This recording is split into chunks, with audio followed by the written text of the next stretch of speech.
Bueno, os tengo que avisar de que este vídeo contiene bastantes spoilers de la nueva temporada de La Casa de Papel. Aseguraros de haberla visto antes de empezar a ver este vídeo.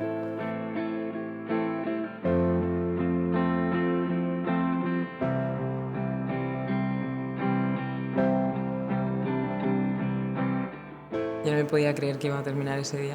Estaba que la patata me iba a 8000 por hora. Y además veía en el set como que iba entrando gente que nunca está en el set, ¿sabes?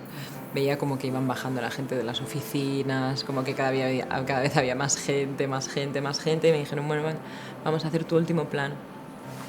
Y me acuerdo que tuve que hacer como un extra todavía más de concentración para no pensar que era el último plano, porque es que te juro que se me iba a salir el corazón por la boca. Yo decía, madre mía, me va a dar algo, tío. Fue fuerte, fue como que no quise mirar, no quise hacer nada. Digo, venga, va, o sea, haz tu último puñetero plano de La Casa de Papel. Y nada, y cuando terminé sentí como que había un silencio sepulcral y dije, buah, la han dado por buena, no hay que hacer más. Y sí, en plan, bueno, pues Úrsula Corberó ha terminado La Casa de Papel y ahí ya fue como, bueno, soltarlo todo. Ya lo veréis, está todo grabado, desgraciadamente. Está todo grabado, sí. Te juro, yo creo que me tiré 2 semanas llorando, sin parar, pero literal. Llegaba a casa, lloraba, me despertaba llorando, me iba a dormir llorando, era todo horrible. Estábamos en Panamá, en la isla de Río y Tokio, en Kunayala. Nosotros estábamos rodando en esta isla y al lado era donde dormíamos, que era una isla al lado que era un poquito más grande, ¿no?, que la de Río y Tokio. Acabamos de cenar y escuchamos así como, tenéis que venir a ver el plancton luminiscente, tal, no sé qué. Yo había visto lo del plancton luminiscente, lo había visto, pero típica imagen de Google que lo buscas y dices, no, puede ser esto, no. Están retocadas las fotos, ¿sabes? Y nada, y no le hacíamos mucho caso a un hombre que estaba por ahí y que no sabíamos quién era.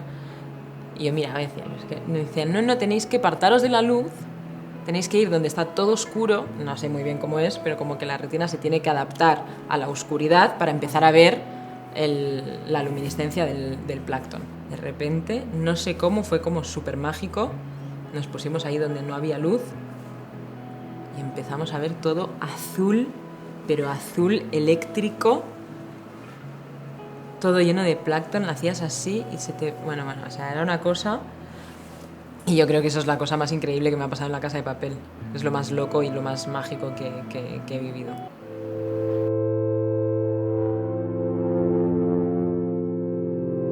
Es una ambivalencia. Yo siempre con Tokio he tenido ese tipo de ambivalencia, ¿sabes?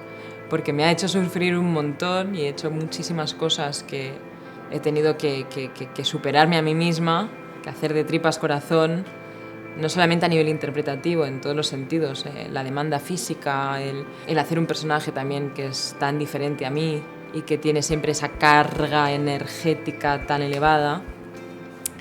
Entonces, pues por un lado, yo creo que sí, o sea, como que sentía que era el momento, ¿sabes? Decía, sí, yo creo que es el momento, que estoy preparada para dejar a Tokio. Y fue muy gracioso porque 2 semanas antes de terminar de rodar ya empecé como a entrar en un loop rarísimo donde todo me daba muchísima pena, tenía una tristeza profunda y yo creo que ahí empezó como mi luto y lo pasé muy mal, fue muy triste. Después me di cuenta y dije, es que qué cabrona la Tokio, que me hace sufrir y al final estoy ahí enamorada de ella hasta el final, ¿sabes?